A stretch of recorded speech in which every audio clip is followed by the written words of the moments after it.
Seja bem-vindo ao canal da Escola de Música Vila Lobos e da Funarge. Estou um pouco nervoso, porque hoje nós estamos dando início a uma série de encontros da série webinar Como Viver de Música no Século XXI. Então, serão 7 encontros, todas as segundas-feiras, às 17 horas, aqui nos nossos canais. Essa é uma iniciativa da Fundação de Artes do Estado do Rio de Janeiro, Fundação Anita Mantuano de Artes do Estado do Rio de Janeiro, nossa querida Funarge, e a Escola de Música Vila Lobos, com o apoio da Leia Brasil. E nós estamos fazendo esses encontros porque entendemos que precisamos compreender essas novas ferramentas, essas novas tecnologias que o mundo moderno nos impõe. Nós que somos músicos, que somos artistas, que somos produtores, que somos autores, temos que entender essas ferramentas para utilizá-las a nosso favor. Hoje nós vamos ter aqui, no nosso primeiro encontro, a Maíra Itaboraí. A Maíra é advogada, cantora e compositora. Como advogada há 21 anos, atende a empresas e pessoas físicas na área de contratos, direito autoral e direito do entretenimento e mídias digitais. Como cantora e compositora, vocês vejam que a Maíra é do nosso time, é uma musicista. A Maíra lançou álbum e singles e está em nova fase da sua carreira, com novos produtos a serem lançados muito em breve. É também idealizadora e coordenadora do projeto A Música é o Seu Negócio, que tem por propósito disseminar informações sobre direitos autorais e do entretenimento aos músicos, compositores, produtores, empresários e demais trabalhadores da indústria da música. Nós, da Escola de Música Vila Lobos e da Funarge, como atuamos nessa área, achamos importantes todos esses assuntos. Uma escola moderna não pode mais ficar apenas tratando dos assuntos do ensino do instrumento. Hoje o músico ele tem que saber um pouco mais, um pouco além do que simplesmente tocar bem um instrumento.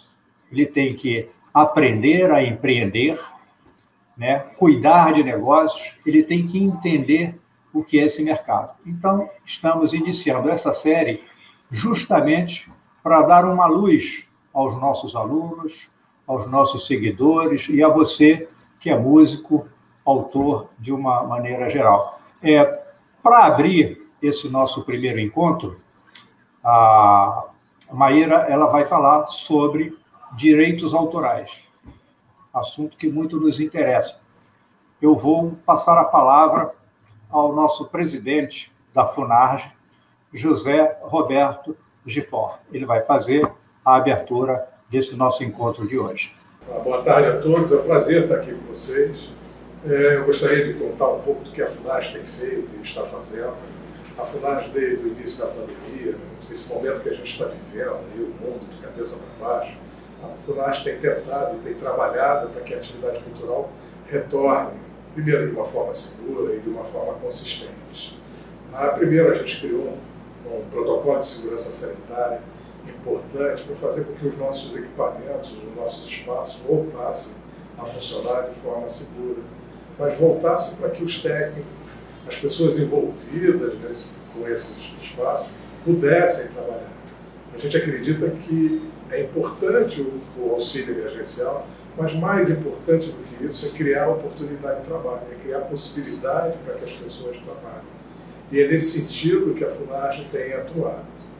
A gente não parou um minuto sequer e a gente tem conseguido, de alguma maneira, recursos, e isso é uma coisa que tem acontecido com a gente em função do governo do Estado. O governo do Estado também se preocupa com toda a atividade cultural E, portanto, a gente começou, em função disso, fizemos uma plataforma única no país, em que as pessoas podem adquirir o seu ingresso a partir da Simpla, com a Simpla, e participar dessa plataforma, assistir os eventos que estão lá a qualquer momento. A pessoa compra o ingresso, tem 48 horas para assistir os eventos que estão lá colocados, todos os espetáculos que estão lá. É uma plataforma única, importante para o país e para o Estado. Além disso, a gente fez uma série de editais de montagem teatral, edital de produção de curta-metragem, música ao vivo, Onda da Cultura. Então, a gente está criando a possibilidade de trabalho. Na verdade, é tudo isso que a gente precisa fazer. E é dessa forma que a gente tem atuado. A escola não parou, a escola de Vila Lobos para a gente é um orgulho, ela não parou um minuto sequer. Ela conseguiu fazer com que seus alunos aprendessem de forma virtual, e isso também é uma novidade. A escola de Vila Lobos foi extremamente eficiente no ano passado e tem conseguido nesse ano a mesma coisa. E por isso tem esses cursos que estão sendo realizados, essa palestra, na verdade, está sendo realizada, e talvez virem cursos para todo mundo. É importante a gente, além de ajudar de forma financeira, a gente criar também conhecimento. É uma função da escola, é claro. Não é só aprender a atuar ou tocar o instrumento, é também aprender como funciona o mercado, como funciona tudo que tem em volta disso. Tá? Eu gostaria, então, vamos lá, passar agora para a nossa advogada, que está aí para explicar para a gente, e é ela que entende tudo com relação a direitos autorais. Tá? Um forte abraço a todos e obrigado. Obrigado, Zé. A FUNARJ tem dado maior apoio para as iniciativas da escola, as ideias que a gente coloca, e o Zé está sempre apoiando a gente, incentivando, pedindo mais, incentivando mais. Mas agora vamos ouvir a doutora Maíra Itaboraí.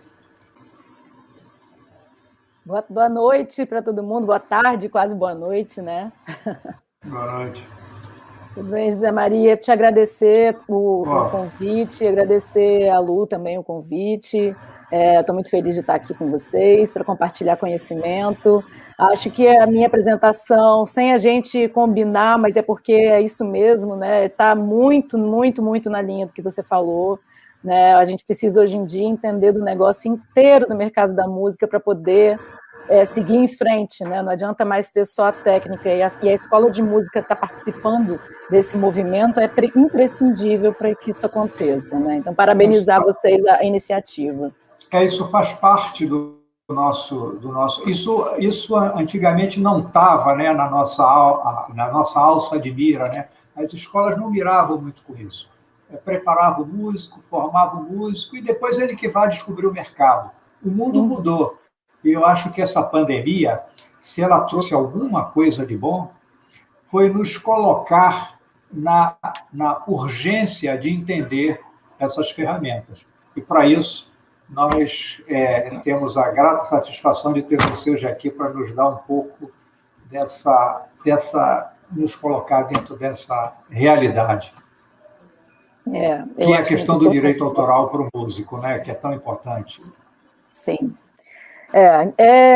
Eu acho que assim, o direito autoral, né, só para o pessoal entender aqui, eu costumo conversar, porque eu também sou musicista, também sou cantora, toco violão, toco um pouco de flauta, então, assim, estou no time de vocês também, e também sou advogada, então, assim, quando vocês vão ver aqui que eu não vou falar juridiquês, sabe, porque eu acho que a gente precisa transmitir para o músico sem juridiquês, né, Zé Maria? Pelo amor de Deus! Então, exatamente essa é a intenção, né? A intenção é a gente difundir conhecimento para que todos os envolvidos na cadeia da música, né?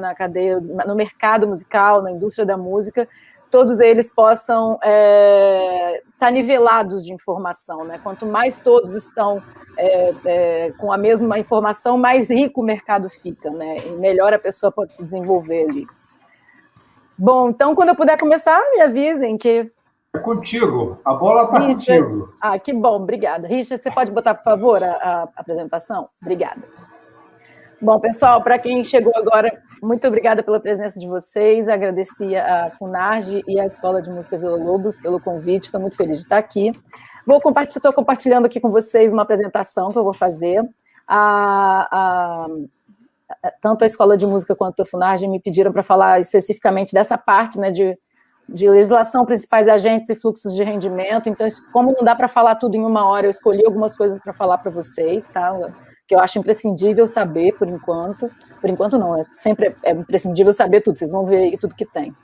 Mas vou pedir desculpa, porque de vez em quando eu olho para cá, que eu estou com outro monitor um pouco maior, tá? Para eu enxergar melhor aqui. E queria deixar vocês à vontade para fazerem perguntas durante a apresentação, tá? Porque se não sobrar tempo, a gente já tirou as dúvidas de vocês, tá? Mas espero também sobrar um pouquinho de tempo no final para abrir para mais perguntas, tá? Vamos lá. Primeiro, queria, para quem chegou depois e não viu, queria me apresentar, Maíra Itaboraí. Ele falou 21 anos, mas, na verdade, eu fico me botando mais nova, né? São 22 anos no mercado já, trabalhando com empresarial, contratos, direitos autorais, direito do entretenimento e de mídias digitais.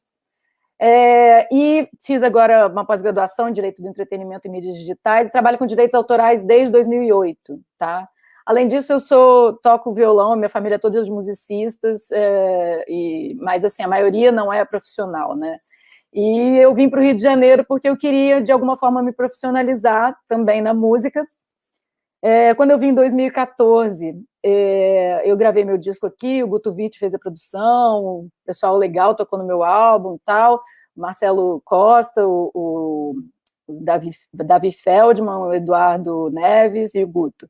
E eu percebi, né, não estou falando deles, mas assim, quando eu comecei a andar no mercado, comecei a conhecer os músicos e tal, eu achei que no Rio de Janeiro, onde é o berço, né, da música, praticamente, que os músicos fossem estar mais por dentro do mercado da música, do direito autoral.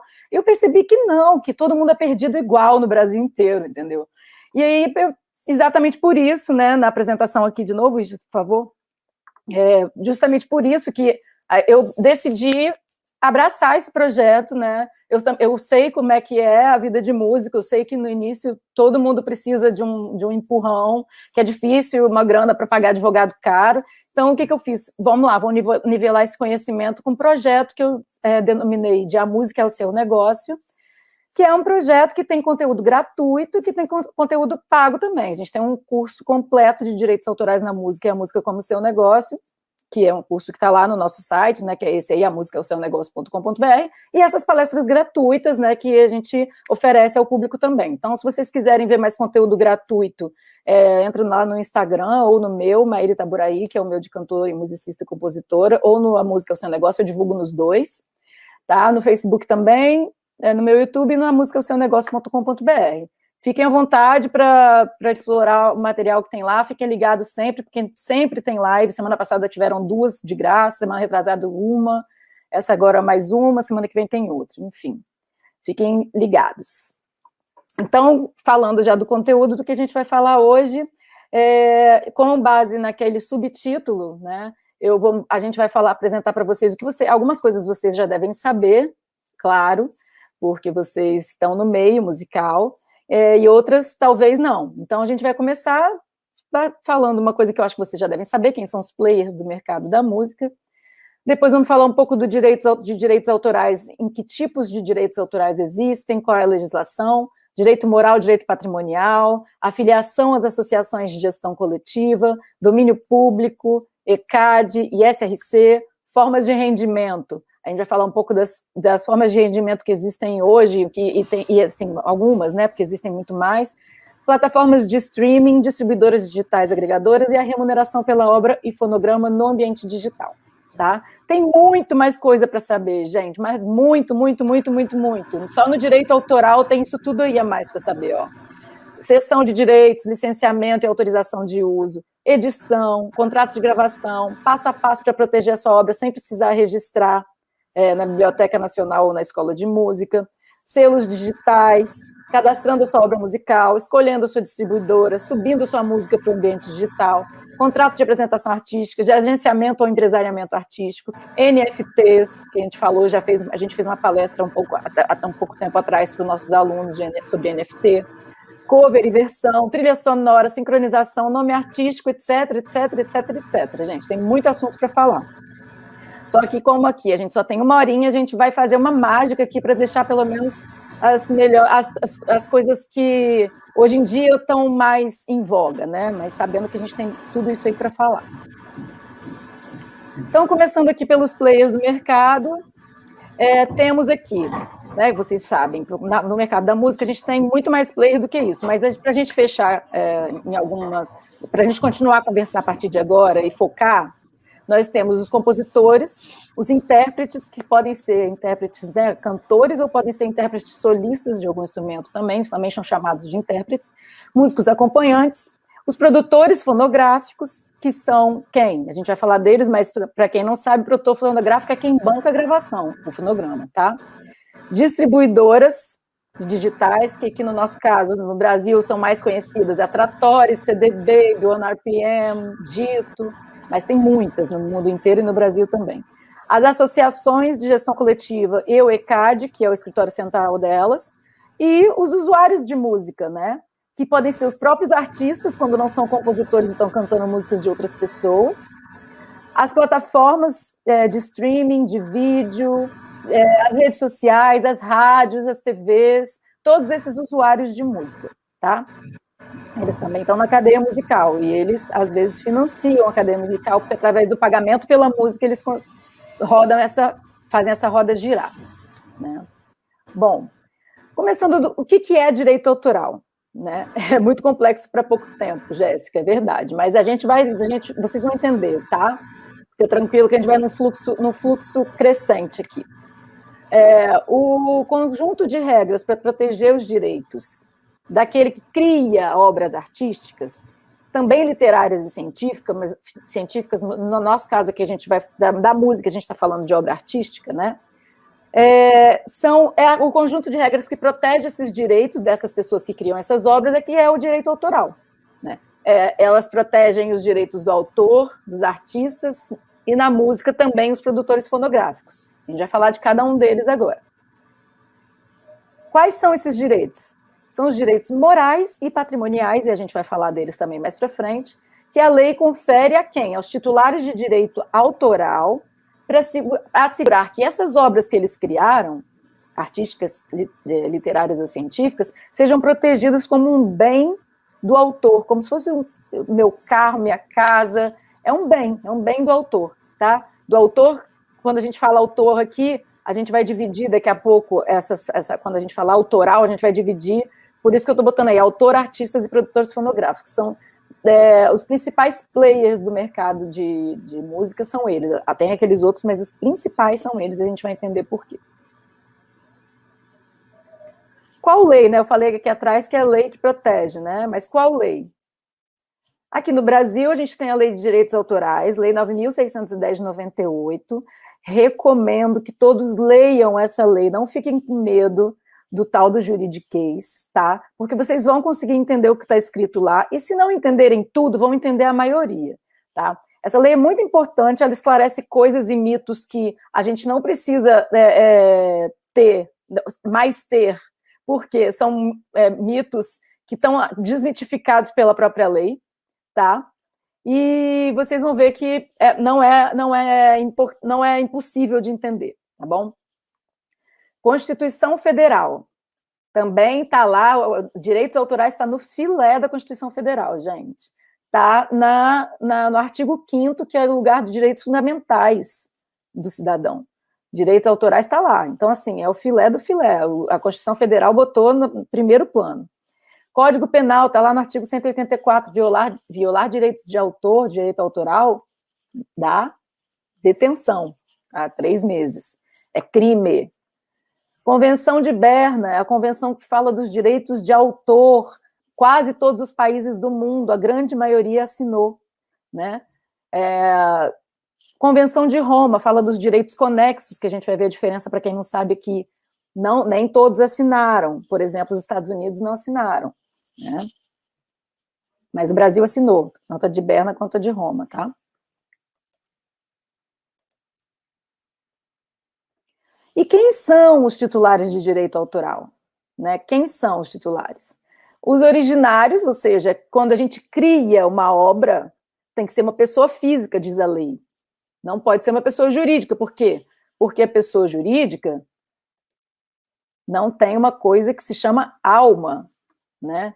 A pessoa jurídica é empresa. Ela não tem uma coisa que se chama alma, só tem essa coisa que é a pessoa física. Então, só quem tem alma que tem criatividade, que pode criar, né? A gente vai voltar aqui só um pouquinho antes de seguir nessa, porque também tem os titulares de direitos secundários, que são quem? Quem compra o direito do originário.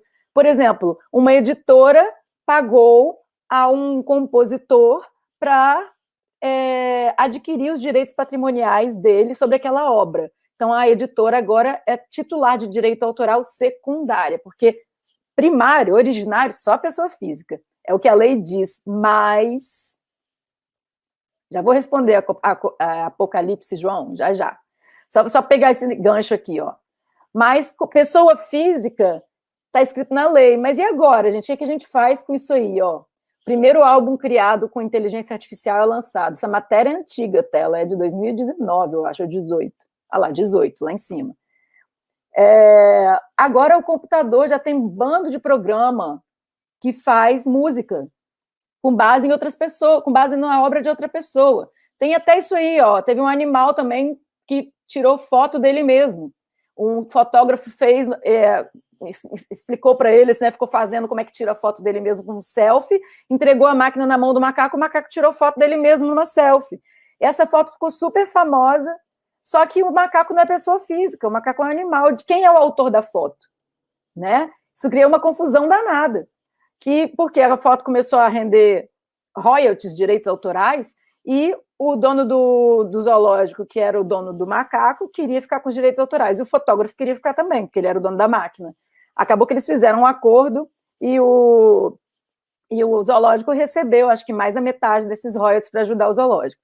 Mas, enfim, para mostrar para vocês que a lei diz que é só pessoa física, mas que a gente está com alguns problemas aí, né? Primeiro é a inteligência artificial, e o segundo é que outras coisas podem acontecer, por exemplo, isso, até isso. O João perguntou... Oi. No caso do macaco, muito justo, né? Ele estava trabalhando para conseguir uma grana para o seu próprio zoológico. Para sua banana, né? Muito bom, tá certo. O João está perguntando, uma banda não é pessoa jurídica? Depende, João. Depende, mas nesse caso independe a resposta. A banda pode ser pessoa jurídica ou não, tá? Porque ela pode ou não ter CNPJ, e eu recomendo que tenha, se você está fazendo um trabalho sério e realmente quer seguir em frente, que tenha o CNPJ e que tenha um contrato muito bem amarrado, para depois ninguém ficar brigando por aí, como a gente já cansou de ver bandas aí se desentendendo. Mas aqui nessa questão não faz diferença, porque a banda não é compositora, né? A banda, ela é um conjunto. Quem é o compositor é um ou dois ou todos da banda, e vão todos como pessoas físicas e coautores, né? Agora, e como direito conexo, a banda é uma pessoa jurídica? Não, também não. Mesmo que ela fosse, o direito conexo é de cada um que está tocando ali, de cada músico e de cada intérprete, tá? É pessoa física mesmo. A banda pode adquirir os direitos da pessoa física da banda? Pode. Aí ela vai ser uma titular secundária. Vamos lá, então vamos falar de cada um desses, hein, gente? Vou falar na música. Os autores são quem? Os compositores e letristas. A música pode ter letra ou não, né? Então, os compositores e letristas são os autores quando a gente fala de música. Quando a gente está falando de outras obras artísticas, literárias ou científicas, a gente pode estar falando, quando a gente fala autor, a gente também está falando de fotógrafos, pintores, coreógrafos, escritores, novelistas, roteiristas, né, cientistas que escrevem os livros e tal. Esses são os autores de outras coisas, mas na música é o compositor e o letrista. Artista na música são os intérpretes, cantores ou solistas, e os músicos acompanhantes e executantes, tá? Na música são eles. Esses são os artistas da música, e quando a gente fala de outras obras, a gente fala de atores, atrizes, dançarinos, contadores de história, etc. Tá bom? E a gente estava falando lá atrás de produtor fonográfico. Bom, para começar, para quem tem ainda alguma dúvida, produtor fonográfico não tem nada a ver com produtor musical, produtor executivo, tá, gente? Produtor fonográfico é aquela pessoa que paga, banca a gravação do fonograma. Olha lá, vamos falar a palavra fonográfico, é porque ele está fazendo um fonograma e ele está bancando a produção. Din-din, gente. Então, hoje em dia, quando a gente tem artista independente, que é a maior pedaço, né, de todo o mercado musical hoje, quando você fala em números, é de artista independente. E o que o artista independente faz? Ele banca a sua própria gravação. Então, ele é o quê? Ele é seu próprio produtor fonográfico. E se ele for compositor, ele é tudo. Ele é autor, artista e produtor fonográfico. Tá? É importante vocês entenderem disso, porque nessa palestra aqui, hoje, a gente vai focar no artista independente, que é o seu próprio produtor fonográfico. Tá? Toda vez que eu for falar desse artista como também produtor fonográfico, eu vou falar para vocês, lembrando que aqui a gente está falando do artista independente, tá bom? Voltando aqui. Deixa eu ver se eu pulei alguma coisa. Não. Temos então na música 2 tipos de direito autoral. O direito de autor, que são daqueles caras que a gente falou lá atrás, na música, compositores e letristas, e os direitos conexos, que são dos intérpretes e músicos executantes, que em conjunto a gente vai chamar de artistas, tá? E dos produtores fonográficos, tá? Que quando forem o próprio artista, vai ser o artista independente que banca a sua própria gravação. Só mastigando aqui para vocês. Direitos autorais na música se divide em direito de autor, que é o compositor e letrista, e conexo são os intérpretes e músicos executantes, né, nossos artistas, e os produtores fonográficos, quem banca a gravação, e também a lei diz que também tem direito conexo às empresas de radiodifusão, TV e rádio, porque não tem nada a ver com a obra em si, tá, gente? O direito autoral conexo dessas empresas de radiodifusão que a lei comenta é o direito sobre o sinal de transmissão. Por isso, a gente não vai falar disso aqui hoje. A gente vai focar nos artistas e produtores fonográficos e compositores, tá? Um exemplo aqui, ó. Por que a gente fala, tá, mas direito de autor, direito conexo, quais são os direitos de autor, quais são os direitos conexos? Os direitos de autor, os direitos conexos, em tudo que couber, são aqueles direitos de autor que a lei lista. Então, por exemplo, direito de autor é o direito de usar, explorar economicamente, licenciar ou não, reproduzir, distribuir, e tem mais uma lista imensa de coisas, lá no artigo 29 e no 24, mas que o autor tem referente à sua obra musical. Aqui, ó, estamos aqui. O direito que o autor tem referente à sua obra musical. E os direitos conexos do artista? É a mesma coisa aqui embaixo, ó. Igualzinho aqui, ó, no começo. Direito de usar, explorar economicamente, licenciar ou não, reproduzir, distribuir, o quê? Agora a gente está falando de interpretação ou execução musical, se eu estou falando do artista. Então, eu tenho o direito conexo de usar, explorar, licenciar ou não, reproduzir, distribuir, mais um monte de coisa, a minha interpretação ou a minha execução musical. A minha interpretação se eu for intérprete, a minha execução musical se eu for músico. E o produtor fonográfico, ele tem direito às mesmas coisas sobre o quê? Sobre o fonograma dele, né? O fonograma que ele está bancando, porque ele está bancando, então ele tem direito a tudo isso aqui, usar o fonograma, explorar o fonograma. Mas, Maíra, como é que faz isso? Não dá para dividir isso, porque quando uma pessoa grava música, ela grava uma obra musical, tem lá os intérpretes e músicos, e tem o fonograma. Como é que faz? Cada um tem um direito. É assim, ó, vamos dar um exemplo legal para vocês entenderem. Fonograma depende de autorização do artista para usar sua interpretação ou sua execução musical. E do autor para usar sua obra, porque não tem um fonograma sem uma obra, né, gente? Então, primeiro do autor, do compositor, depois dos artistas.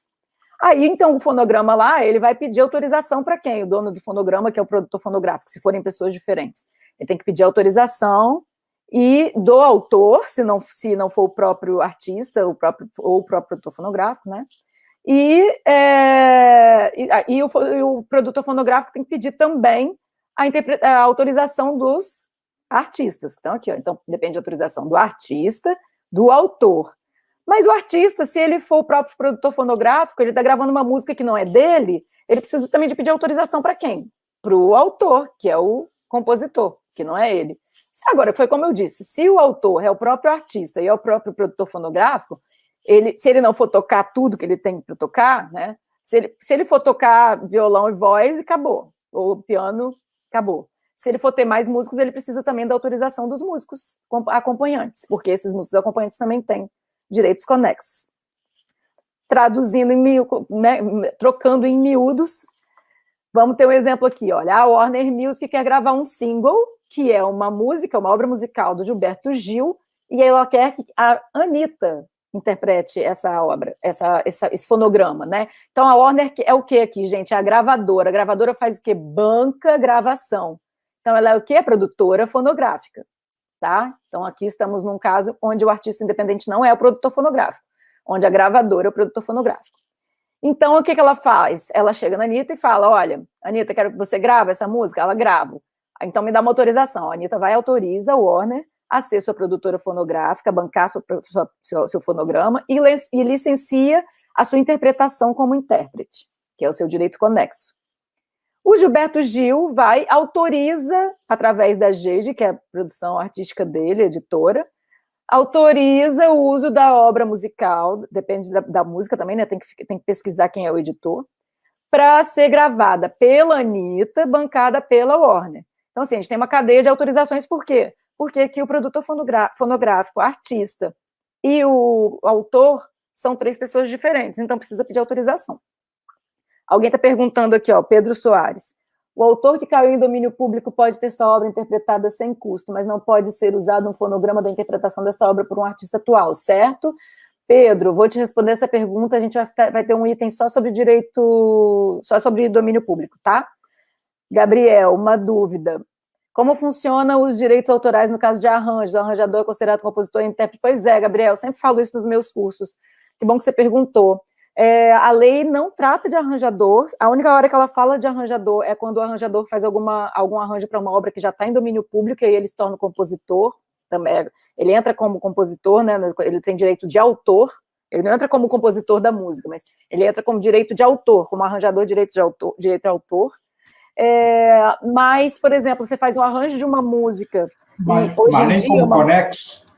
Então, pois é, a lei não fala que ele tem direito conexo, tá? Quando a lei lista os direitos de autor e os direitos conexos, não mencionam o arranjador. Mas, quando você faz um ISRC, no sistema internacional do ISRC, existe um espaço para arranjador que ganha como se fosse um músico acompanhante, ou seja, ele entra no mesmo bolo para dividir com os músicos acompanhantes. Tá? Mas isso não está na lei, de novo, tá? Isso é coisa inventada pelas associações que autorizaram esse sistema ISRC assim no Brasil. Mas a lei não dá essa trela, não, para o arranjador. Eu acho absurdo. Eu acho que o arranjador, às vezes, faz muito jus a ser compositor junto, porque tem muita música que só ficou famosa por causa de um arranjo. Mas não é assim na realidade, na nossa lei. Tá? Eu vou continuar fazendo. Pois é, eu não sei se eu continuo, porque eu já vi que são 5h40, mas enfim. Vamos lá, Matheus e Daniel, e depois a gente para e continua. Bacana. Tá. Se eu uso um cover num vídeo, eu tenho que pedir os direitos para o intérprete, para o autor ou para os dois? Olha só, para o intérprete não, o intérprete vai ser você, Matheus. Então você não precisa pedir autorização para você mesmo, porque você só vai gravar uma música de outra pessoa. Você precisa pedir autorização só para o autor ou autores, ou autores e editora, ou editora, né, se tiver editora. Daniel, a necessidade de autorização da gravadora com a qual a Gil tem contrato, pensando no seu exemplo, a necessidade de autorização da gravadora com a qual... Não, com a gravadora não, gente. Gravadora é uma coisa, editora é outra. A gravadora é a produtora fonográfica. O que ela vai fazer? Ela vai ser dona do fonograma, tá? Só do fonograma. A editora é que, às vezes, é dona da música quando tem cessão, e às vezes não, porque não tem cessão. Tá? E aí, quando não tem cessão de direito, quem continua o autor é o próprio autor. Tá? Se tiver mais de um autor e cada autor tiver uma editora naquela música, tem que pedir autorização para as duas editoras. Tá bom? Agora eu vou continuar, depois eu vou continuando a ler aqui as perguntas, porque vocês vão ver que muita coisa vai ser respondida mais na frente, tá? Vamos para os direitos morais e patrimoniais, que eles são muito importantes de serem entendidos. Parece coisa chata, parece juridiquês, mas vocês vão ver que não é, porque eu vou dar os exemplos para vocês verem aqui. Todo mundo conhece a maioria desses exemplos, ou então já passou por alguma coisa ou sabe de alguém que passou. Tá? Os direitos morais estão lá, para quem quer conhecer, eu recomendo muito ler essa lei, gente, não deixem de ler, pelo menos os artigos que eu estou mostrando para vocês aqui. O 24 a 29 da Lei de Direito Autoral, eles falam de direitos morais e patrimoniais. O artigo 24 fala de direitos morais. E, resumindo, né, os direitos morais são aqueles direitos que a gente vai ver ali na frente que não são cedíveis, eles não podem ser transferidos para ninguém. Isso a gente chama de inalienável, e também nem é juridiquês que está no dicionário, mas enfim, é inalienável porque não é transferível, ele não dá para ceder para ninguém, nem para emprestar, nem para alugar, nem para vender, nem para nada. Nem se eu quiser, se eu fizer um contrato cedendo para alguém, não é válido, tá? Esses direitos morais são muito legais, porque eles não caem em domínio público, mesmo depois que o autor ou o artista morre, aqueles 70 anos não se aplicam para esses direitos morais, ou seja, os sucessores, que são os herdeiros, podem continuar brigando pelos direitos morais. Eles são para sempre, tá? Então, quais são eles? Tem essa lista imensa aqui, mas eu vou botar aqui para frente para vocês verem já nos exemplos. Ó, por exemplo, direito de manter a sua obra inédita. O autor tem direito de manter a sua obra inédita. Eu não quero que essa obra seja publicada, eu não publico, mas só para contrariar, né, o amigo do Franz Kafka lá, quando o Franz Kafka morreu, o Franz Kafka disse que queria que seus textos fossem destruídos, queria que a obra dele ficasse inédita, mas o amigo dele resolveu publicar, e graças a Deus que ele desobedeceu, porque a gente só conhece o Kafka por causa dessa desobediência. Mas é um que queria manter a obra inédita, e isso é direito moral, e não deveria ter sido descumprido. Toda vez que um direito moral é descumprido, e também o material, ele pode gerar indenização, tá? Caso seja julgado assim, indenização por direitos morais ou patrimoniais, tá? Ou seja, dinheiro, ou pelo dano moral ou pelo dano patrimonial. Isso aqui é um livro de um cliente meu, Sérgio Macedo, que é um quadrinista maravilhoso. Ele foi contratado pelo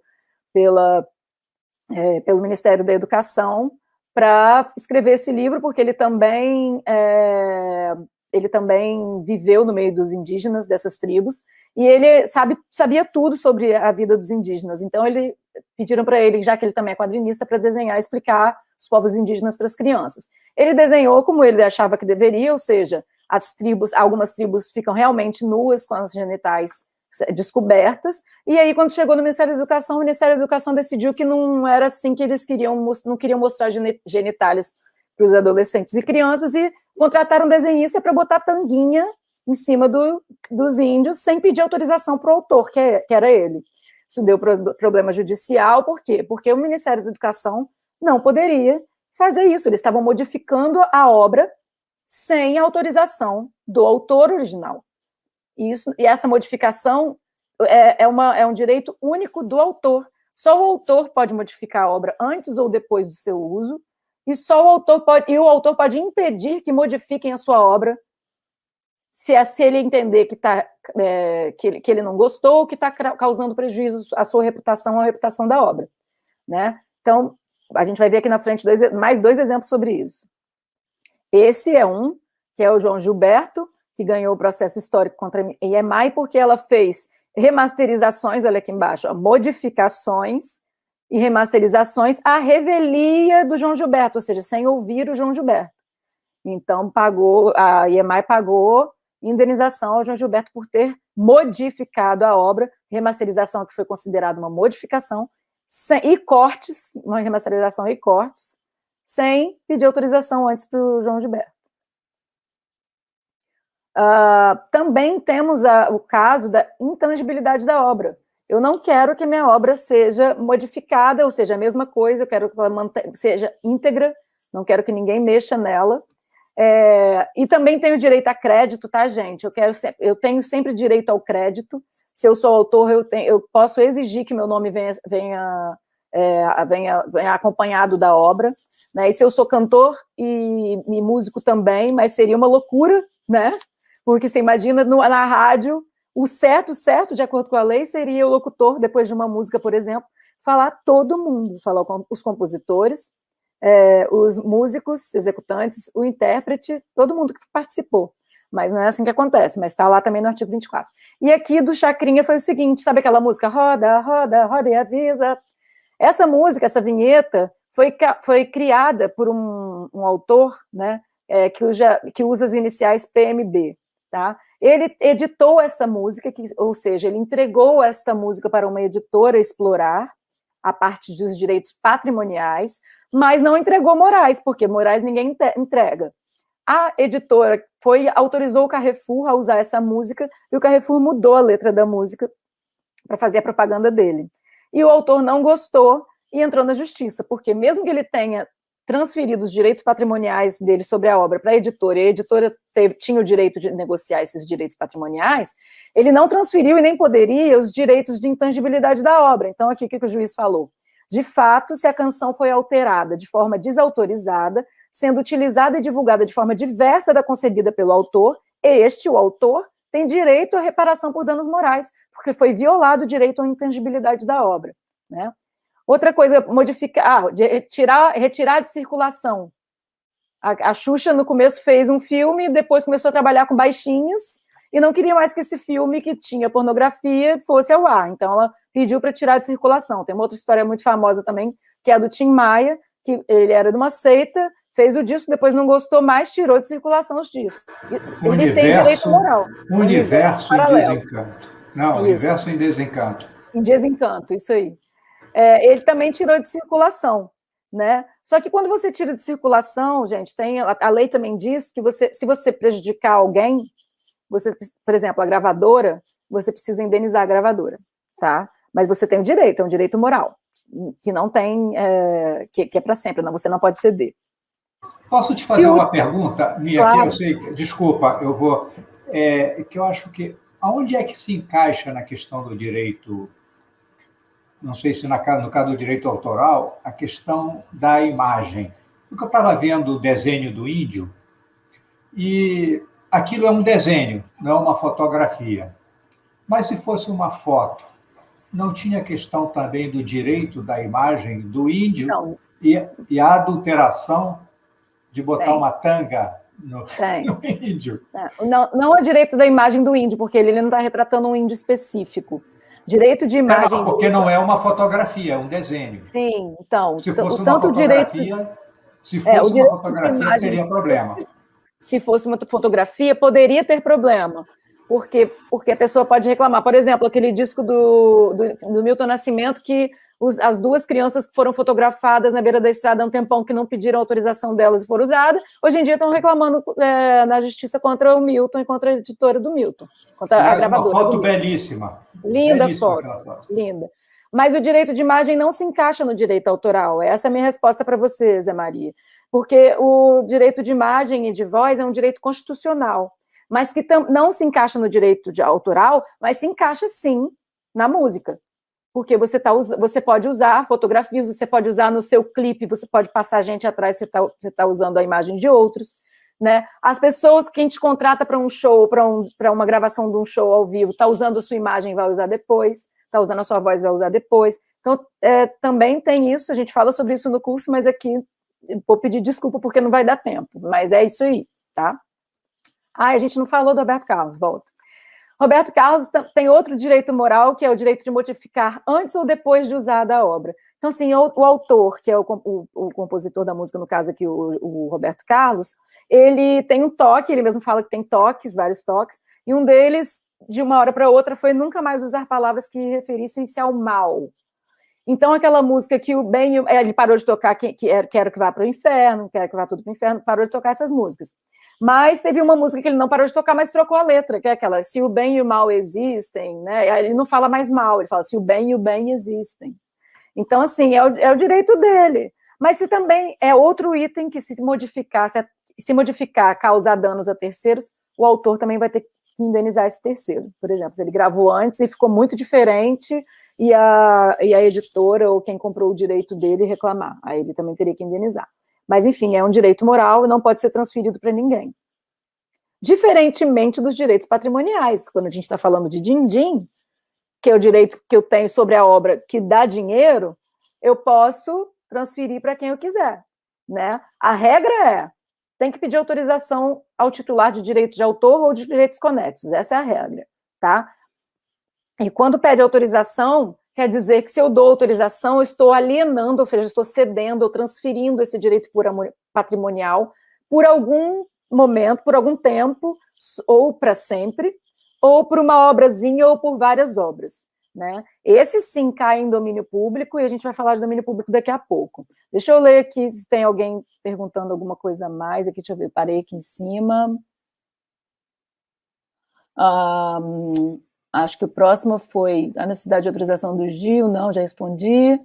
Muitas vezes o arranjador ou produtor, sim, mas ele tem que ser o produtor fonográfico, ele tem direito a alguma coisa aqui, tá, João? Laila, na prática, a remuneração para os músicos acompanhantes a título de direitos conexos vem acontecendo? Remuneração para os músicos acompanhantes a título de direito conexo. A gente vai falar disso lá da frente, Laila. Na prática, ela acontece sim, mas na plataforma de streaming, não.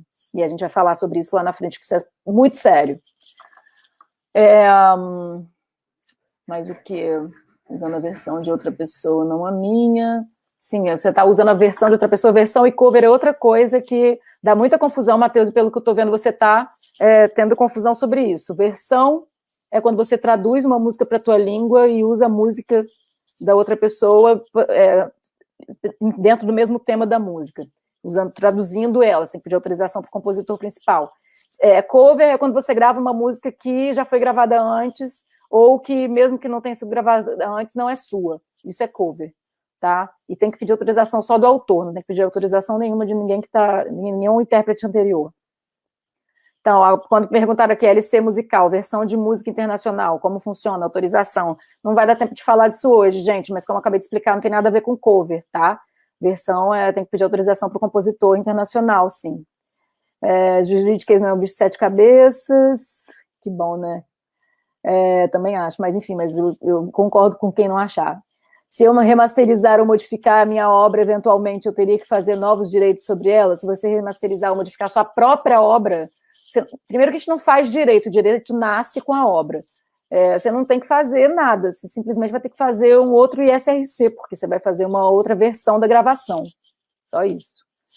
E quando a obra pertence a 2 autores e eles discordam entre si sobre a circulação, isso é uma polêmica, né, Cris? Tem muita gente falando sobre isso por aí. Muita gente perdendo quando um dos autores impede o outro de cantar ou de gravar, e muita gente ganhando. Então, por que acontece isso? Porque os juízes, né, no Brasil, pasmem, que direito autoral não é obrigatório, não é cadeira obrigatória em nenhuma faculdade brasileira. E nem todas oferecem uma cadeira optativa que tem direito autoral. Então, o que acontece lá na justiça? As pessoas, às vezes, os juízes ficam perdidos e acabam decidindo erroneamente, né? Mas é como se você pode pensar assim, ó, o que tem sido a maioria dos estudiosos de direito autoral hoje em dia, o que eles falam? Que você só pode impedir o seu coautor de usar a obra se isso te causar algum tipo de prejuízo. Senão, não dá para impedir, porque a obra também é da outra pessoa. Né? Mas é mais ou menos como se você tivesse um imóvel junto com outra pessoa, você só vende se outra pessoa quiser. E aí, se ela não quiser por um motivo qualquer, o que você faz? Você vai ter que entrar na justiça para falar para o juiz, olha, juiz, eu quero vender, ela não está querendo, já tive um monte de proposta boa e não dá. E aí o juiz fala, não tem motivo, então vai lá e vende. O Nelson Cavaquinho vendeu uma parte do samba dele. Eu disse, pô, mas esse samba tu vendeu? Não, só vendi minha parte, a tua não vendia. Pois tem isso também, mas a maioria dos compositores faz isso, né? Vende entre aspas, né? Porque, na verdade, cede para as editoras, mesmo que eu tenha um parceiro. Aí o parceiro pode ter outra editora totalmente diferente, ou não ceder para ninguém, não tem problema nenhum. Agora, antigamente vendia muito samba, né? Para fazer dinheiro, né? O Francisco Alves, que comprava muito samba por aí. Bom, vamos em frente aqui para a gente conseguir seguir, depois eu volto para as perguntas. Vamos lá. Então, direitos patrimoniais estão lá no artigo 29, da Lei de Direitos de Autor, de Direito Autoral, né? E esse monte de coisa aí mesmo, gente, edição, adaptação, fazer arranjo, você depende de autorização do autor, em tese, né? Traduzir para qualquer idioma, que é a versão na música, incluir em fonograma, ou seja, eu quero gravar um fonograma com uma música que não é minha, eu preciso pedir autorização, quero fazer uma produção audiovisual com um fonograma que não é meu, eu preciso pedir autorização, não só para o autor, mas também para o produtor fonográfico, que deve ter autorização dos artistas, né? Então, é um fluxo, é uma cadeia muito complexa, assim, que infelizmente não dá para explicar tudo aqui hoje, mas eu estou tentando mostrar para vocês o caminho, tá? Tem que pedir autorização sempre. Imagina lá, se eu estou usando fonograma, eu tenho que pedir autorização primeiro para o autor, porque o autor é o dono da obra, e eu quero botar essa música no meu filme, ou na minha novela, ou numa série que eu estou fazendo. E se eu quero... Eu também preciso pedir autorização de quem? Primeiro, do produtor fonográfico, que é o dono do fonograma, e esse produtor fonográfico tem que me mostrar que ele tem autorização do artista e dos músicos para fazer isso, senão eu vou estar em maus lençóis. Eu também vou ter que pedir autorização do artista e dos músicos, tá? Então, às vezes não é assim que acontece no meio musical, mas deveria ser, tá? Às vezes não é assim que acontece porque muita gente não sabe que tem que ser assim, mas é assim que deveria ser. Isso tudo aí vocês encontram no artigo 29 da lei. É muita coisa, não dá tempo de eu falar tudo para vocês, mas é isso, é mais ou menos assim, ó, você está usando você pode me parar no meio da rua, parar meu carro e falar assim, ai, dá licença, sai um pouquinho do volante, deixa eu dirigir um pouquinho seu carro, tchau, não pode, né? Então, para você usar o fonograma, ou minha interpretação, ou minha execução musical, ou uma obra musical minha, que é a minha composição, você também tem que pedir autorização, porque é isso, fazendo você dinheiro ou não com esse uso que você vai fazer, né, do direito patrimonial desse, se você vai reproduzir, se vai colocar num filme, seja um filme gratuito ou não, seja um documentário de uma ONG ou não interessa, você está usando a minha música, né, senão não posso, mesmo que eu não vá cobrar, eu preciso autorizar alguém a usar meu carro, a pessoa não pode sair usando assim, é a mesma, pensa sempre assim que vai dar certo. Então, um exemplo aqui para vocês, eu vou botar esse play, o Michel Teló gravou essa música, o Ai Se Eu Te Pego, essa música estava cadastrada no sistema do ECAD como uma obra, lá nos cadastros de obras, como uma obra que era da Shirley Acioli, que é essa mulher de roxo aí, nesse vídeo antigo, e em um certo momento... quando o Michel Teló gravou, as meninas que realmente foram as compositoras originais da obra, elas entraram na justiça contra a produtora do Michel Teló, que é a gravadora que fez o fonograma, e contra essas Shirley Acioli, porque eles violaram o direito patrimonial e moral, porque eles não deram crédito, dessas meninas que realmente fizeram a música. E a gente vê aqui a prova que elas conseguiram sobre isso, que é a própria Shirley Acioli, num vídeo de 1900 antigamente, na Bahia, na Paraíba, aliás, falando que as meninas que fizeram a música estão ali na plateia, que são sempre elas, as backing vocals dela, que sempre acompanham elas, que fizeram a música. Então, vamos ver aqui só para vocês verem esse exemplo. Play, é bom, vamos lá. Aí. É horrível o som. O refrão parece certo. E a camiseta, quarta-feira já tem caramba, certo? Todo mundo na frente, vai na coreografia. Na frente. Nossa! Assim você me mata. Nossa! Assim você me mata. Ai, que eu te pego. Ai, que eu te pego. Ai, que eu te pego. Ai, que eu te pego. Delícia! Enfim, deu para vocês verem que realmente, assim... Pegaram Michel Teló. Exatamente, foi o que eu coloco lá no curso. Aí, Michel Teló, te pegaram. E assim, gente, existem vários exemplos da mesma coisa, tá? Tem no meu curso principal lá também, que eu queria muito ter botado isso aqui para vocês, que é o Como Proteger a Sua Obra. Eu falo sobre vários casos, inclusive vou falar para vocês aqui. Por exemplo, tem gente que registra a obra lá na Biblioteca Nacional, e eu falo que isso não é obrigatório por lei, não é porque sou eu que estou falando, não, porque a lei diz isso, está escrito lá que não é obrigatório, é facultativo você registrar.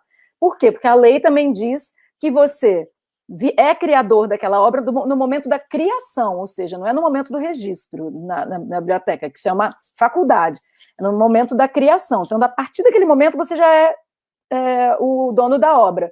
Só que como é que você vai provar isso depois? O problema é a prova.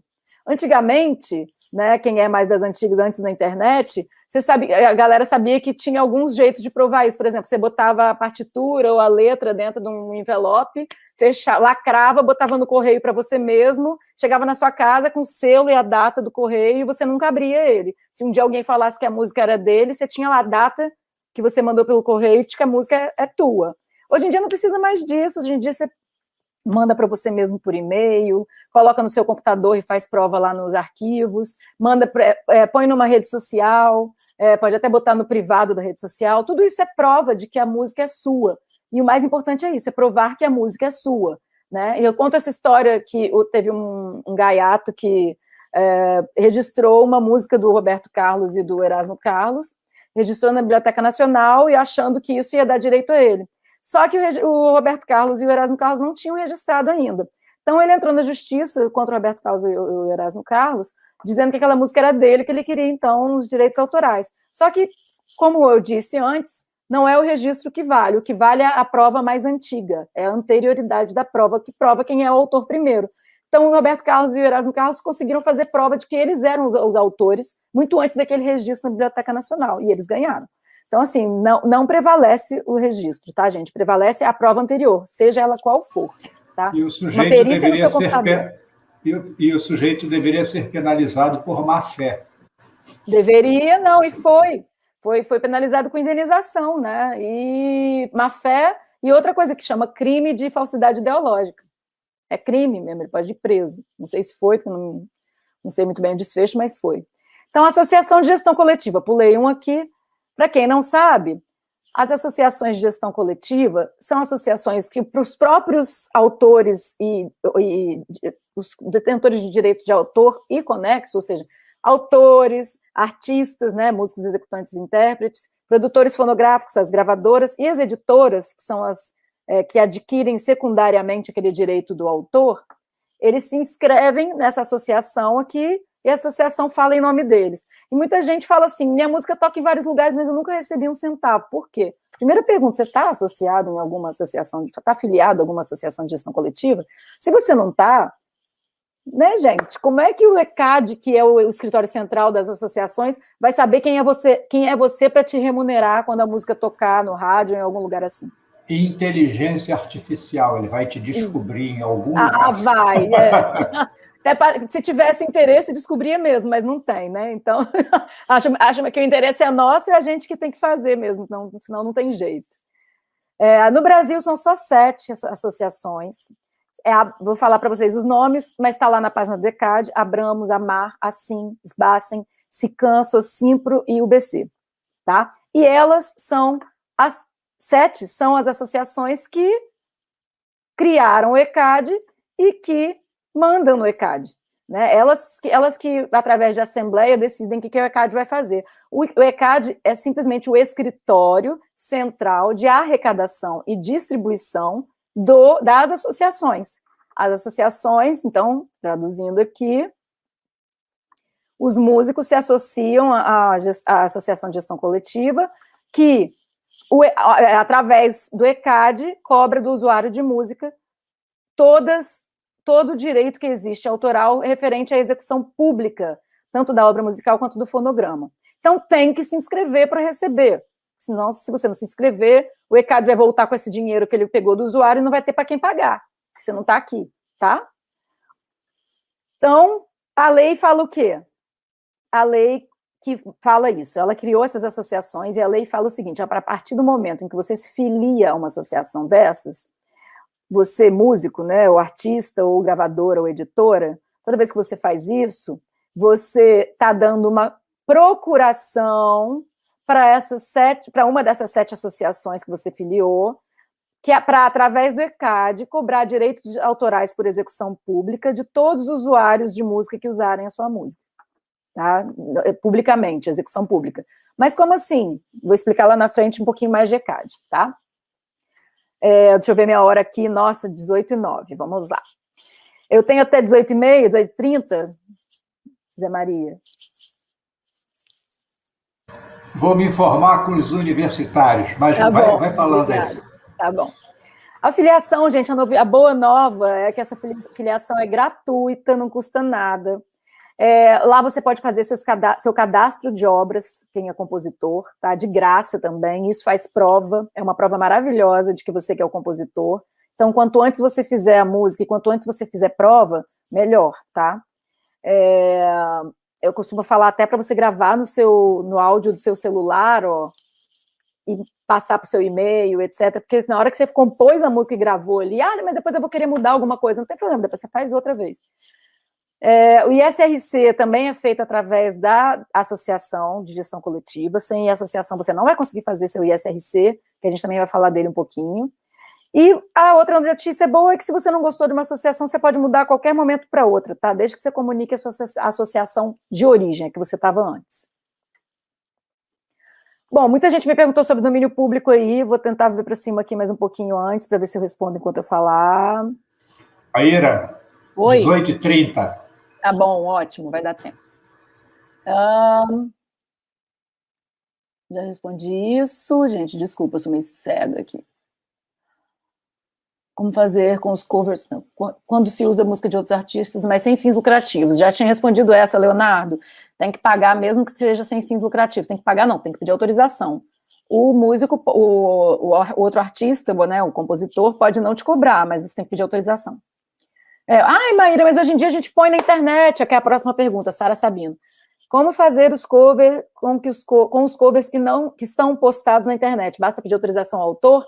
Bom, basta pedir autorização ao autor se você está cantando uma música de alguém famoso, quando você fizer isso, vão te mandar a conta, tá? Então, se você não for famosa, se você não for...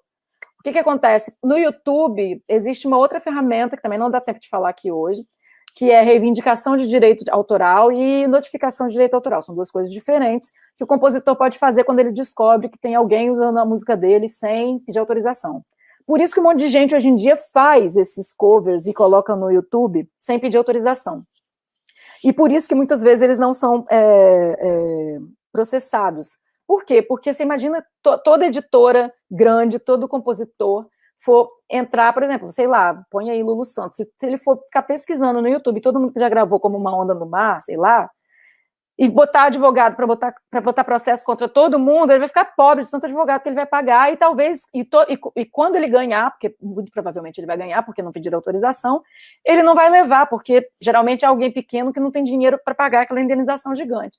O que acontece? O YouTube tem essa ferramenta que você, através da reivindicação de direito autoral, você deixa a pessoa usar aquela música, mas ela não pode monetizar, quem monetiza é o compositor ou a editora, ou ele pode ver os dados de quem está ouvindo aquilo, e tem outras opções lá também, que é uma aula de YouTube separada, que não dá para dar aqui agora, tá, galera?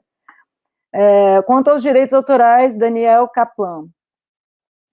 Qual a preocupação que um pianista deveria ter ao tocar uma obra de um compositor falecido, brasileiro ou estrangeiro, e de compositores vivos em recitais?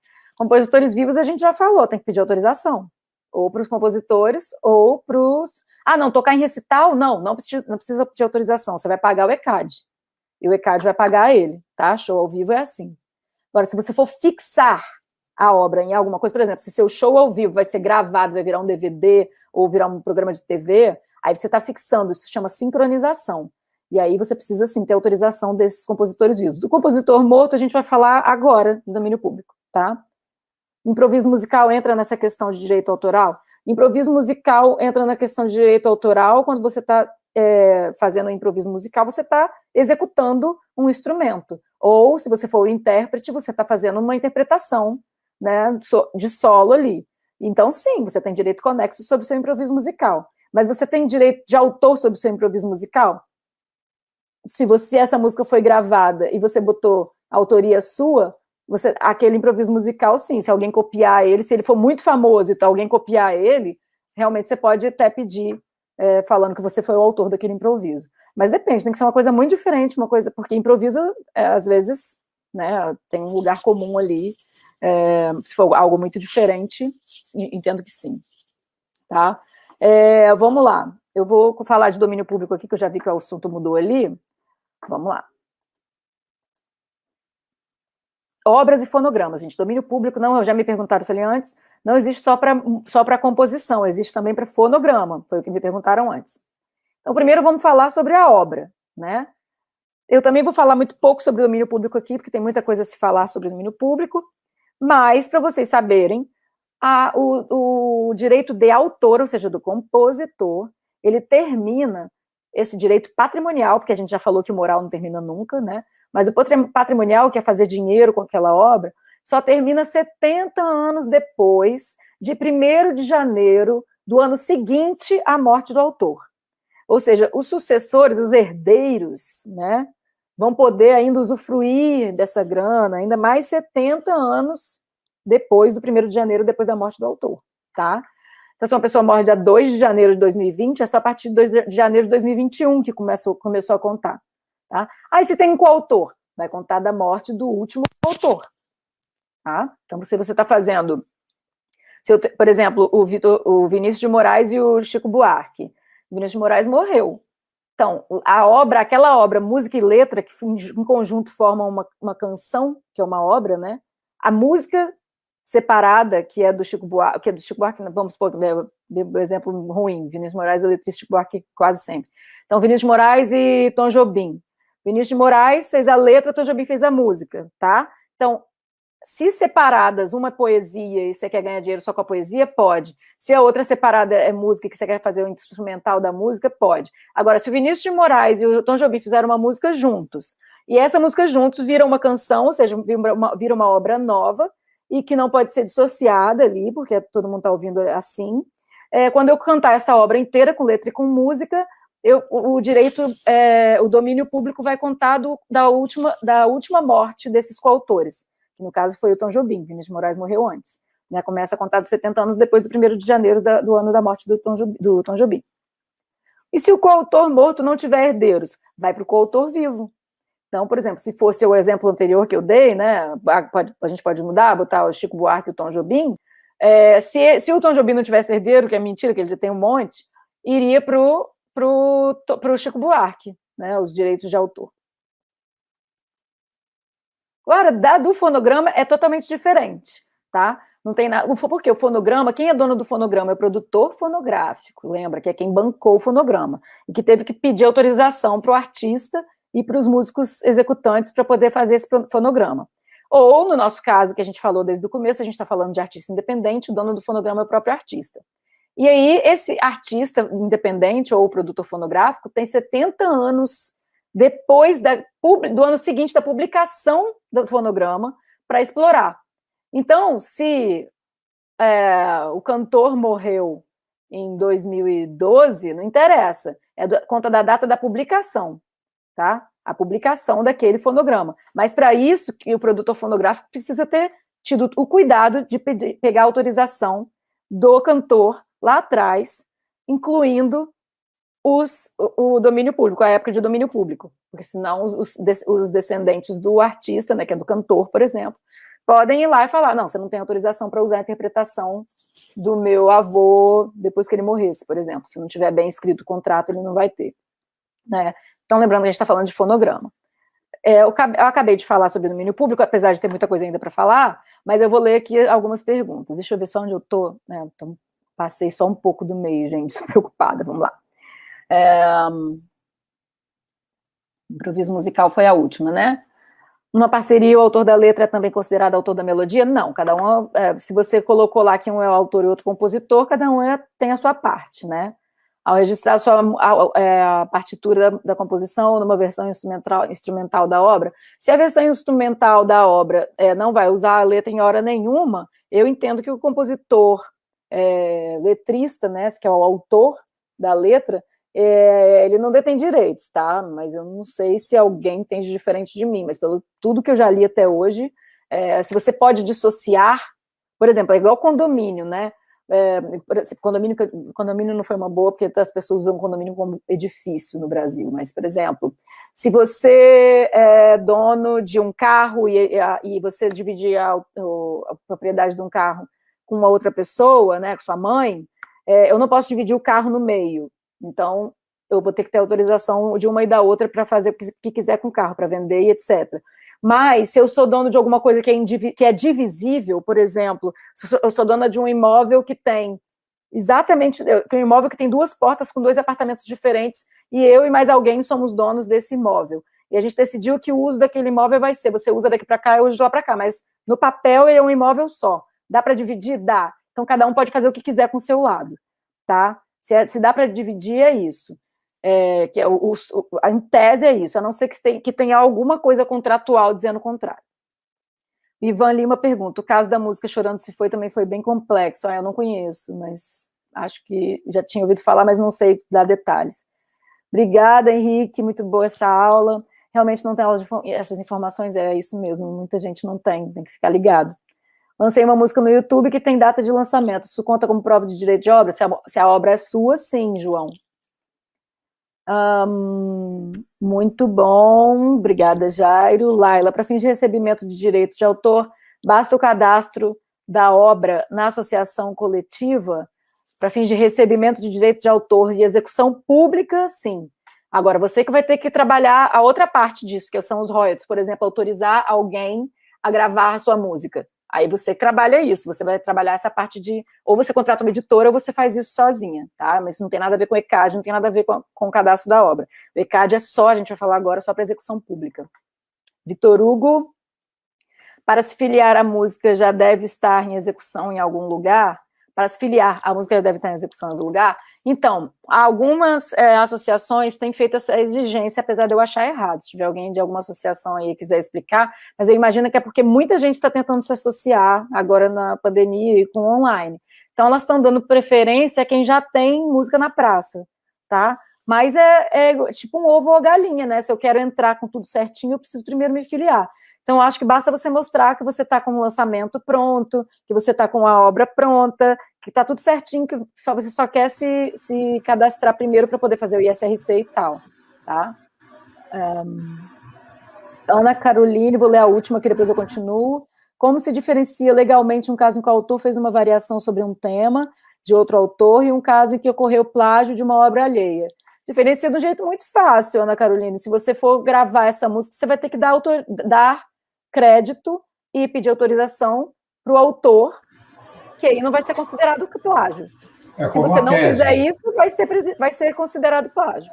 É como uma tese. Se você usar o trecho de um autor para exemplificar alguma coisa de uma tese que você está escrevendo, você tem que tem que citar o autor do artigo que você está usando. Sim, o direito ao crédito, né?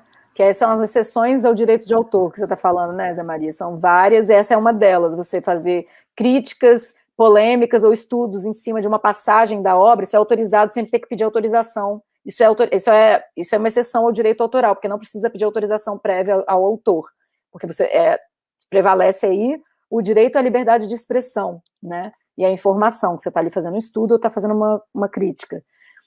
A gente não vai poder falar daqui hoje também, esse assunto é longo, bem longo. Bom, vamos continuar falando de SRC, para quem não sabe o que é, porque é muito importante, porque eu vou explicar o que é SRC, porque os próximos passos vão depender disso. Porque eu vou falar de plataforma de streaming, vou falar de ECAD, e a gente vai precisar entender o que é SRC, tá bom? E SRC é um código. É International Standard Recording Code, que em português é o Código Internacional de Padronização de Gravações. Que então, assim, no mundo inteiro, quem faz fonogramas e quer proteger sua obra para depois receber direitos autorais por execução pública, né, que é o que o ECAD faz, e no mundo inteiro tem ECADs espalhados por aí, associações espalhadas por aí que fazem o mesmo, precisam botar nesse sistema internacional esse código aqui para cada gravação, cada fonograma, tá? Então, quem é obrigado a fazer isso? É o produtor fonográfico, que ele está bancando, e se você, quando é produtor fonográfico, você também tem que estar associado a alguma associação de gestão coletiva para conseguir fazer esse código. Lá dentro desse código, você vai falar qual é a obra que você está usando, se é uma obra que já existia antes, você vai procurar ela lá no sistema, tem que pedir autorização para aqueles autores, né, se você não tiver ainda, se você já tem, tudo bem, você só procura aquela obra. Se você é uma obra que é nova, você vai cadastrar essa obra nova, você vai botar lá quem tocou, quais são os músicos, quem é o intérprete ou os intérpretes, e o produtor fonográfico. Se for mais de um produtor fonográfico, você vai botar lá também. E tudo isso você vai botar as porcentagens. Tem uma porcentagem automática e tem uma porcentagem que você pode mudar também. Tá? Por exemplo, tenho 2 produtores fonográficos, um pagou 80%, outro pagou 20%. Então, vou botar lá a porcentagem dos produtores fonográficos, tá bom? Tudo isso está lá no ISRC. E tem que ser feito muito bonitinho, porque se eu não fizer certo, os músicos que estão lá tocando e o intérprete não vão receber. Se eu botar a informação pela metade, não vão receber. Por exemplo, eu costumo dizer muito de percussionista. Percussionista às vezes vai para o estúdio, apesar de ganhar só um cachê, ele toca vários instrumentos. Então, bora ser legal com o percussionista e botar ele separadamente todos os instrumentos que ele gravou lá no ISRC, porque ele vai conseguir receber porcentagem por cada gravação que ele fez, por cada vez que ele foi lá e trocou de instrumento para gravar, né? Porque ele, no final das contas, vai ter mais trabalho do que outra pessoa. Vamos lá.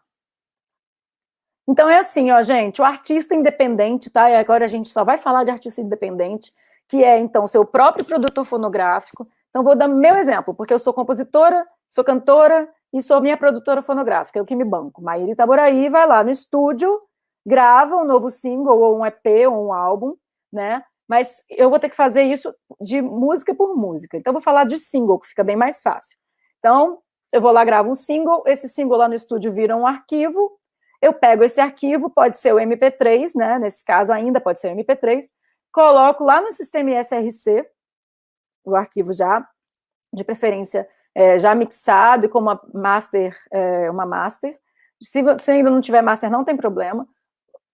Insiro essas informações todas sobre quem tocou, que dia que foi, quantos minutos tem a música, como é que é o nome da música, quem são os compositores, quem são os intérpretes, quem é o produtor fonográfico, tudo isso, olha lá, o mocinho aqui fazendo. E essa informação vai gerar um número, que é o número do ISRC, que vai lá para as nuvens do Sistema Internacional de Códigos. Então, nenhum fonograma tem um nome igual ao outro, um número igual ao outro, gente. Cada uma tem um código. Importante dizer que quando eu gravo 2 vezes a mesma música, então, assim, se existem 20 gravações de Garota de Ipanema, cada uma vai ter um fonograma, mesmo que seja o mesmo artista gravando de novo, tá? É o CPF, é o DNA da gravação, do fonograma.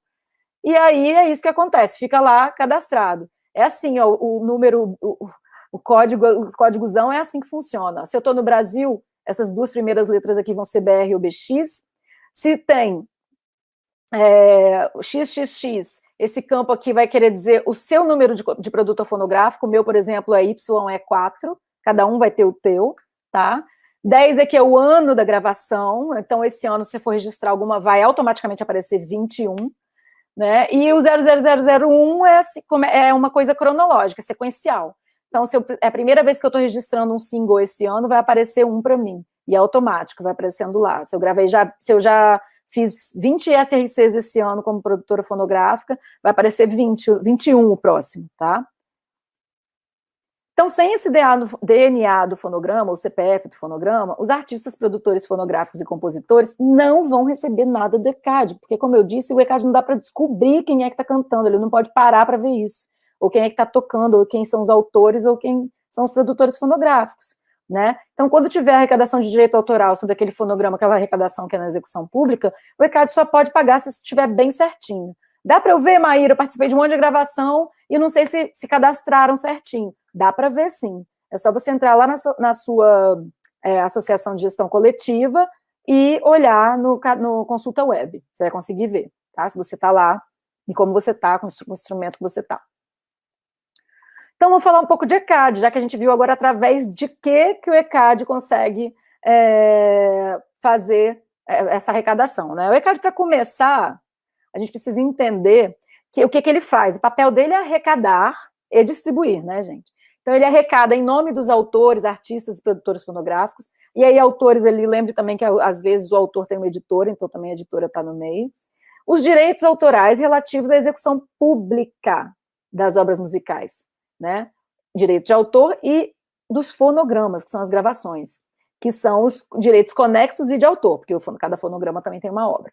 Quem paga são os usuários das obras e dos fonogramas pela sua execução pública. Então, por exemplo, se quem está usando é alguém numa casa de festa, então o produtor daquela festa vai ter que ir lá no ECAD e arrecadar uma grana por estar usando aquelas músicas ali. Se é um artista que está fazendo um show que é uma música ao vivo, o lugar que pratica música ao vivo já paga o ECAD direto e ele vai e distribui depois aos compositores da forma indireta, que são duas formas. Não vai dar tempo também de fazer essa diferenciação aqui. Mas, por exemplo, um artista que sou eu, vou fazer um show, igual eu fiz uma vez, num show no Teatro Carlos Gomes, que eu mesma era minha produtora. Então, eu mesmo que tive que ir ao ECAD até 48 horas antes para recolher o valor do ECAD. Aí, nesse caso, vai certinho, vai para o bolso certo, bolso dos compositores das músicas que eu estou cantando naquele palco, naquele show, tá? Então, é isso. Os usuários podem ser esses, podem ser uma rádio, pode ser a televisão, pode ser o cinema, pode ser um bando de gente, pode ser no YouTube, pode ser um bando de gente, pode ser na plataforma de streaming, um monte de gente pode usar a sua música e executar ela publicamente, né? E execução pública, de acordo com a Lei de Direitos de Autor, são a utilização mediante participação de artistas, remunerados ou não, olha aí quem me perguntou, mas é só, sem fins lucrativos, não interessa, tá? Primeiro, não interessa tanto para usar a música, como também não interessa, o ECAD vai recolher, mesmo que não tenha cobrança de ingresso, mesmo que os artistas não estejam recebendo nada, num show, por exemplo. Sempre dou o exemplo de uma cliente minha, que fez um show no Parque das Ruínas de Santa Teresa, eles não iam cobrar ingresso, ninguém ia ganhar nada, nenhum dos músicos, eram vários músicos, eles iam ainda gastar dinheiro para botar equipamento, e mesmo assim eles tiveram que pagar ECAD. E era perguntar isso mesmo? Eu falei, infelizmente é. Né? Você está usando música de compositores, os compositores não querem saber se vocês decidiram não cobrar ingresso, tem que pagar. Tá? Em locais de frequência coletiva, então execução pública de músicas mediante participação de artistas remunerados ou não, em locais de frequência coletiva, e frequência coletiva é o quê? Esses locais todos aí, teatro, cinema, salão, boate, bar, restaurante, clube, clínica, hospital, hotel, motel, estádio, circo, feira, meio de transporte de passageiros terrestre, marítimo, fluvial, onde quer que se representem, executem ou transmitam obras literárias, artísticas ou científicas. Esse governo já tentou excluir da lei algumas coisas, tipo hotéis, motéis, navios, né, marítimo aqui, mas não conseguiram, que deu confusão, voltaram atrás. Então, olha só, gente, como é que é importante você mesmo fazer o ISRC para você, tá? Agora vocês vão ver a importância disso. Se você é seu próprio artista independente, quando alguém falar para você, deixa que eu faça o ISRC para você, tem estressa não, isso é muito difícil, eu faço para você de graça. Gente, para começar, não existe almoço grátis, né? There's no free lunch. A conta vai chegar. A conta vai chegar. E por quê? Vocês vão entender agora. Então, vamos lá, o ECAD arrecadou aquele 100zão lá, 100% do que ele arrecadou, ele vai ter que distribuir de alguma forma. Para começar, vocês precisam saber que desses 100, 5% ficam com as associações e 10% ficam com o ECAD para custear os trabalhos deles, tá? São associações sem fins lucrativos, não tem lucro, mas precisam pagar suas contas. E 85% ficam com os titulares, tá? Esse 85%, vamos transformar ele em 100 agora? Desses 85% que vão ser distribuídos, eles vão ser distribuídos da seguinte forma, ó. Quando é música ao vivo, né, seja show ou seja música ao vivo, o artista vai ser o usuário, quem está cantando, né? Quem vai ser o beneficiário, ou seja, quem vai receber por direitos autorais ali são só os compositores, porque os artistas, na verdade, são usuários, eles estão usando as músicas. Então, quando é música ao vivo ou show, o ECAD vai e 100% ele passa para os compositores, tá? Quando é música gravada, fonomecânica, né, música mecânica, aí é assim que divide, daqueles 100% que ficam com os titulares, 2/3 ficam com os autores e editores musicais, se tiver editor, né, 2/3 ficam com os autores, e 1/3 só é dividido entre os intérpretes, os músicos executantes e os produtores fonográficos. E olha agora por que é importante você não deixar ninguém fazer para você seu ISRC. Desses 100 que ficam com os conexos, 41,7% ficam com os produtores fonográficos. Se você deixa alguém fazer o ISRC para você, essa pessoa também tem que ser produtora fonográfica e obrigatoriamente ela fica com uma porcentagem lá. Então, você não vai ficar com bolo, ela pode até botar tudo para ela e você nunca vai saber.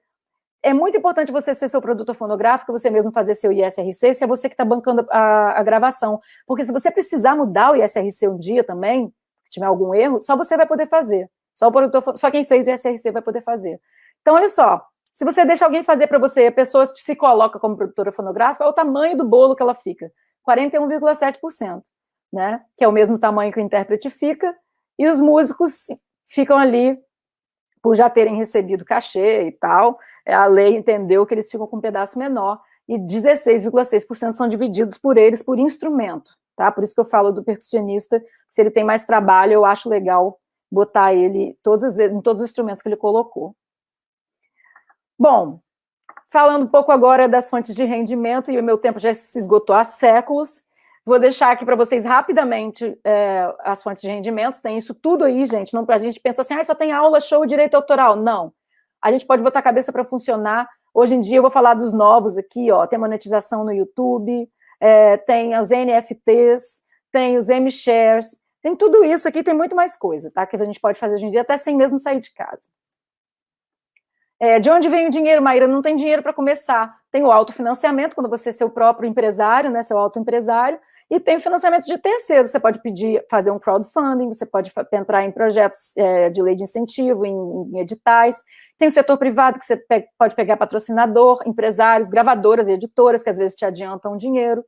Tem o mercado novo, que são esses que eu falei, NFTs e M-Shares, né? E também tem as plataformas de streaming, que a gente vai falar agora, mas elas não remuneram muito bem, então por isso que é importante a gente saber todas as fontes de rendimento que a gente tem, igual eu botei aqui atrás, tá? A gente só vai ser muito bem remunerado por uma plataforma de streaming se a gente ou tiver muitos players, ou se a gente tiver num selo que consegue negociar melhor o pagamento por play, ou numa gravadora que conseguir negociar melhor um pagamento por play.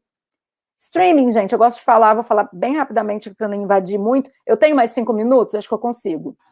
Você tem mais 9 minutos. Tá bom.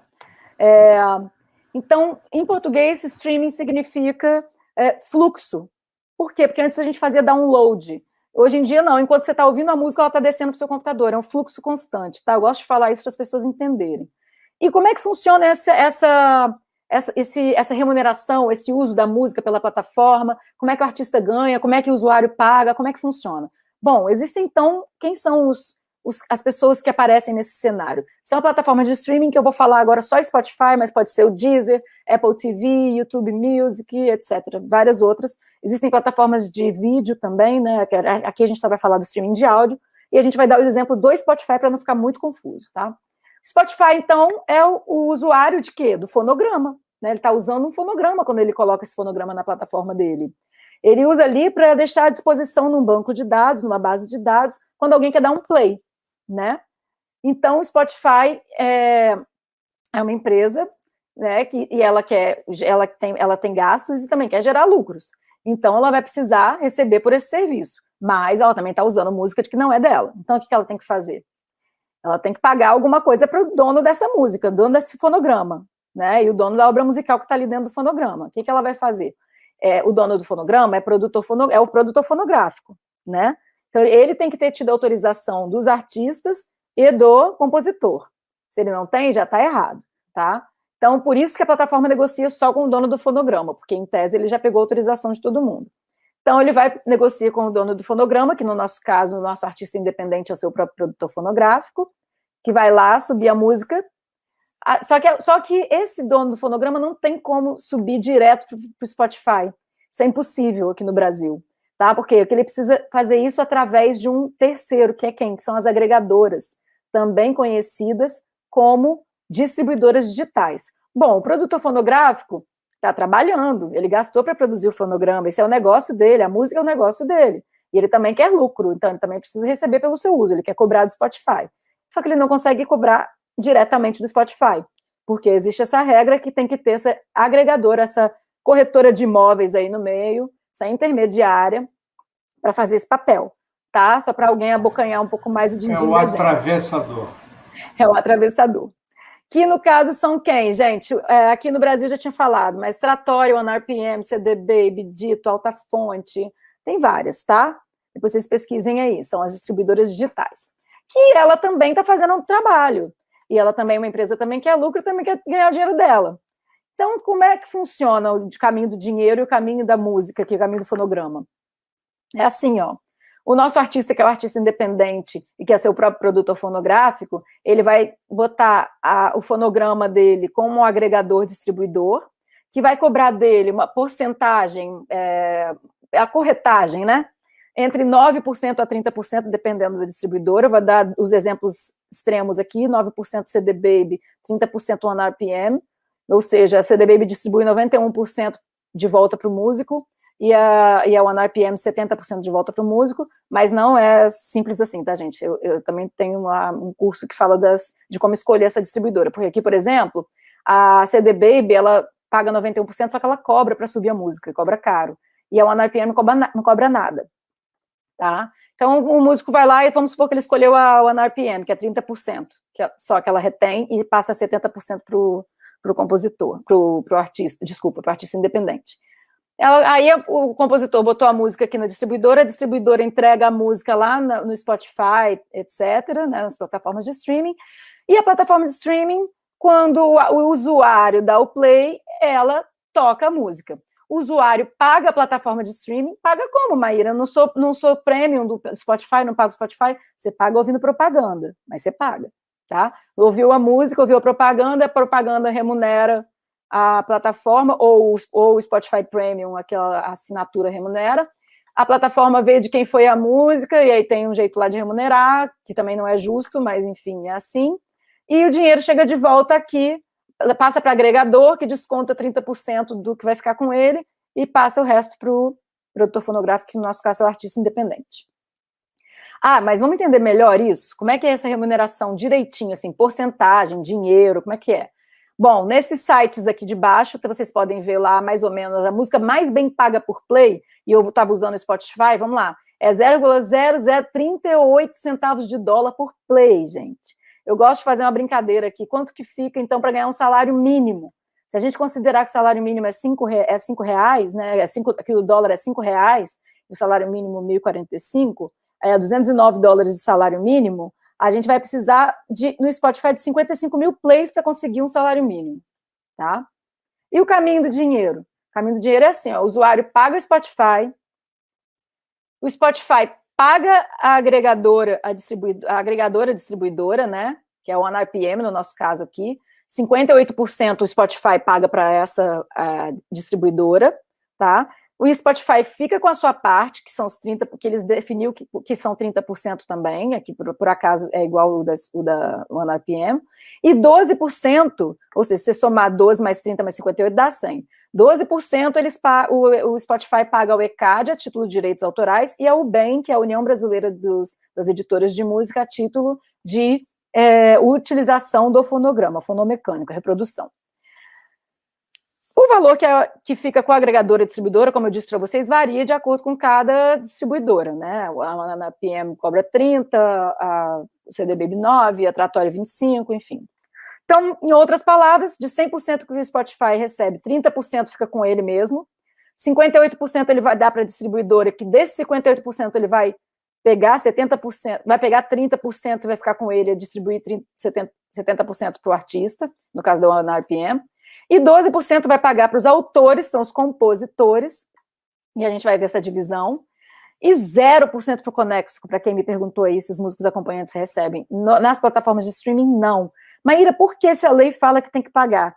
Gente, não perguntem para mim, que eu já briguei com o ECAD 1000 vezes sobre isso, não é certo, não é o certo, só que o ECAD fala que o Spotify, que não tem sede no Brasil, que hoje em dia a internet é difícil, eles não estavam pagando, então foi um jeito do ECAD receber, foi fazer esse acordo. Então, foi esse acordo que não é igual, por exemplo, a rádio, que a rádio paga os conexos, a TV paga os conexos, mas as plataformas de streaming não pagam, tá? Então, é muito chato isso, não é legal.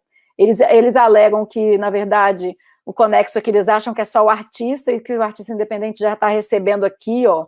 Só que esse valor aqui, na verdade, é o valor de distribuição, como se fosse o CD vendido que ficava 10% com o artista ou com o produtor fonográfico, ou com a gravadora, né? Isso aqui que é o que é a distribuição.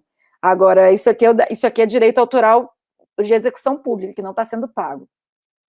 Mastigando, 100% do que Spotify arrecada, 30% fica com ele, 58% vai para o artista, produtor fonográfico, e para a distribuidora, essa porcentagem dependendo do contrato, 12% do compositor, o fonomecânico e a execução, são divididos assim, ó, 3% são pagos para o ECAD, execução pública, e 9% para o BEM ou para as administradoras de obra, que são 9% do fonomecânico. Ou seja, se você não tem ninguém administrando a obra para você, e algumas dessas distribuidoras digitais fazem isso, a Abramos também faz isso, ou alguma editora que esteja dentro da UBEM, você não vai receber esse 9%, só os 3% como compositor, tá? Então, se você é compositor, preocupe-se também com essa parte aqui, ó.